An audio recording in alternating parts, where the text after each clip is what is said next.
Hello welcome to my YouTube channel. നേരത്തെ പുഷ്പ ടുവിനെ കുറിച്ച് ഓൾറെഡി ഒരു വീഡിയോ നമ്മൾ ചെയ്തെങ്കിലും കുറച്ച് ഡീറ്റെയിൽസ് കൂടി എനിക്കിവിടെ പറയണമെന്ന് തോന്നി. അതുകൊണ്ടാണ് ഞാനിപ്പോൾ ഒരു റിവ്യൂ എന്നോണം ഇവിടെ വീഡിയോ എടുക്കുന്നത്. This either Pushpa franchise, I mean both of its first and second parts is all about red sandalwood smuggling. Red sandalwood എന്ന് പറയുമ്പോൾ നമ്മുടെ രക്തചന്ദനം അത് അതിൻ്റെ ഓറിയൻറ്റഡ് ആയിട്ടാണ് ഇതിൻ്റെ രണ്ട് സ്റ്റോറിയും രണ്ട് ഫിലിമിൻ്റെയും മെയിൻ ഇതിവൃത്തം എന്ന് പറയുന്നത്. അപ്പോൾ അതുകൊണ്ട് തന്നെ ഇതിൻ്റെ ഒരു വീക്ക് പോയിൻ്റായിട്ട് എനിക്ക് തോന്നുന്നത് ഇതിൻ്റെ ക്ലൈമാക്സ് പാർട്ടിൽ ആ രക്തചന്ദന കടത്തുമായിട്ട് ബന്ധപ്പെട്ട ഒരു ഇൻ്റർനാഷണൽ ലെവൽ ആക്ഷൻ സീക്വൻസ് അവർ ഒരുക്കിയിരുന്നെങ്കിൽ ഇത് മറ്റൊരു തലത്തിൽ തന്നെ പോയേനെന്നൊരു അഭിപ്രായമുണ്ട്. അപ്പോൾ അതാണ് എനിക്കൊരു വീക്ക് പോയിൻ്റായിട്ട് തോന്നി. ആ ഒരു പക്ഷേ കിഡ്നാപ്പിൻ്റെ സീനിന് പകരം അതും ഓക്കെയാണ്, it's kind of like okay എന്നേ പറയാൻ സാധിക്കുകയുള്ളൂ. പിന്നെ പലരും ഒരു സബ്റ്റിൽ ലെവലായിട്ടുള്ള ഒരു ആക്ടിങ് പെർഫോമൻസാണ് നമ്മൾ ഇഷ്ടപ്പെടുന്നത് നമ്മുടെ ഓഡിയൻസിൻ്റെ ഭാഗത്ത് നിന്ന്. അതായത് ആവശ്യത്തിന് ഇമോഷൻസും ഡയലോഗ് ഡെലിവറിയും കൊടുത്തുള്ള ആക്ടിങ് പെർഫോമൻസ് ആണ് നമ്മളിൽ പലരും ഇഷ്ടപ്പെടുന്നത്. അതുകൊണ്ട് തന്നെ രശ്മികയുടെ അഭിനയ പ്രകടനം ഈ ഒരു സബ്റ്റിൽ ലെവലിൽ നിന്നും കുറച്ചധികമല്ലേ എന്ന് ചില ഓഡിയൻസിനെങ്കിലും അഭിപ്രായമുണ്ടെങ്കിൽ അല്ലെങ്കിൽ അരോചകമായി തോന്നുന്നത് കൊണ്ട് നമുക്കവരെ കുറ്റം പറയാനാവില്ല. എന്നിരുന്നാലും എനിക്ക് ഈ ഫിലിമിൽ രശ്മികയുടെ പെർഫോമൻസ് അത്ര അരോചകമായി തോന്നിയില്ല. എനിക്കത് അത്യാവശ്യം നല്ലതായാണ് തോന്നിയത്. അതുപോലെ തന്നെ ആദ്യ സിനിമയിലെ മെയിൻ നായകനായിട്ടുള്ള മംഗളശീലനും കുറച്ച് സ്ക്രീൻ പ്രസൻസും കാര്യങ്ങളൊക്കെ കൊടുത്തിരുന്നെങ്കിൽ കുറച്ചുകൂടെ മെച്ചപ്പെട്ടേനെന്നും എനിക്കൊരു പേഴ്സണലി അഭിപ്രായമുണ്ട്.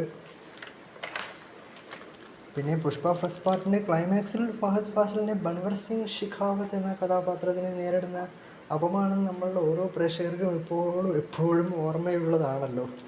അപ്പോൾ അത് കണ്ടത് വെച്ച് നോക്കുവാണെങ്കിൽ ഒരു പ്രതികാരം എന്നോണം അല്ലുവിനോട് പകരം വീട്ടാനിറങ്ങി തിരിക്കുന്ന ഒരു മാസ് കൊടൂര വില്ലനെയാണ് നമ്മൾ ഒരു ഓഡിയൻസ് എന്നുള്ള രീതിയിൽ ഓരോരുത്തരും നമ്മളുടെ ഒരു പ്രതീക്ഷ ഉണ്ടായിരുന്നത്. അപ്പോൾ അതിന് പകരം നമുക്ക് ഒരു സൈക്കോ, ഒരു ജോക്കർ ലെവൽ വില്ലനെയാണ് ചിത്രത്തിലുടനീളം നമുക്ക് കാണാനാവുന്നത്.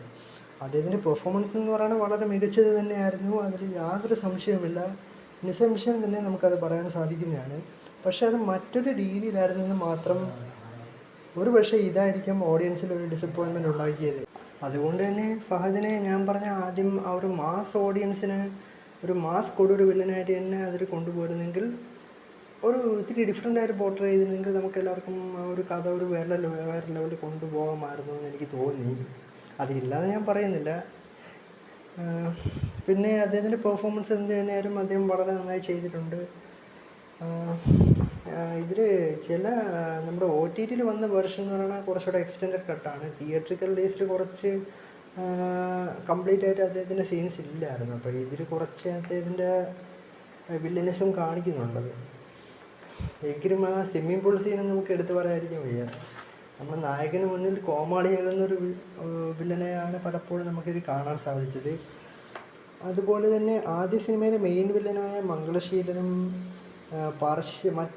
പാർശ്വവൽക്കരിക്കപ്പെടുന്ന പോലത്തെ ഒരു ഫീലിംഗ് എനിക്കുണ്ടായി. അപ്പോൾ ഈ മംഗളശീലനും ഫഹദിനും കുറച്ചുകൂടി സ്ക്രീൻ പ്രസൻസ് കഥയിൽ കൊടുത്ത് കഥയിൽ ചെറിയൊരു മാറ്റവും വരുത്തിയതെങ്കിൽ തീർത്തും വേറെ ലെവലിൽ പോകേണ്ട ചിത്രമായിരുന്നു ഇത്. നല്ലൊരു മൂവി തന്നെയാണെന്ന് എനിക്ക് പറയാനുള്ള ഫാക്റ്റ് ഇതാണ്. അപ്പോൾ അത് ആദ്യം നമ്മുടെ മംഗളശീലൻ്റെ ആ ഒരു ഫസ്റ്റ് മൂവിയിലൊരു പ്രസൻസ് നമ്മൾ കണ്ടതാണല്ലോ അത്. അപ്പോൾ അത് തന്നെ പ്ലോട്ടിൽ കുറച്ച് ഡിഫറെൻറ്റ് വരുത്തിയിട്ട് ഇത് നമ്മുടെ റെഡ് സാൻഡൽവുഡ് ഓറിയൻറ്റഡ് ആയിട്ട് ഇങ്ങനെ ഒരു ഇൻ്റർനാഷണൽ ലെവലിൽ കൊണ്ടുവരുന്നതിന് കുറച്ചുകൂടെ നമുക്ക് ഇപ്പോൾ ഒരു ഗുഡ് മൂവി എന്നുള്ള റേറ്റിംഗാണ് ഇപ്പോൾ ഞാൻ കൊടുക്കുന്നത്. പക്ഷേ ഇതൊരു ഓൾ ടൈം ബ്ലോക്ക് ബസ്റ്റർ അല്ലെങ്കിൽ പുഷ്പ ഫസ്റ്റിന് തന്നെ സർപ്പാസ് ചെയ്ത് മറികടക്കാനുള്ളൊരു കാലിബർ ഉണ്ടായിരുന്നത്. But anyway it's okay.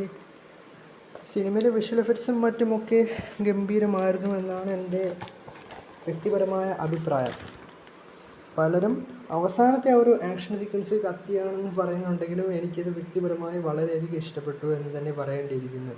അത് ഫിസിക്കലി ഇമ്പോസിബിൾ ആണെങ്കിലും അല്ലു അർജുൻ്റെ മിക്ക സിനിമയിലും ലാർജർ ദാൻ റിയാലിറ്റി ആണല്ലോ.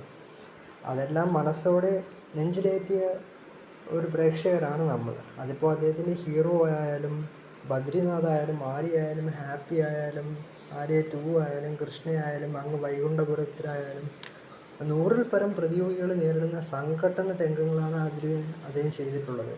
ഒരു മാസ് ഓഡിയൻസിനെ ആവേശത്തോടെ വരവേറ്റ സിനിമകളായിരുന്നു അത്. They didn't care about the logic then, because these movies has more and more entertaining and fun elements, and also including his trending styles, especially his young look, hairstyle.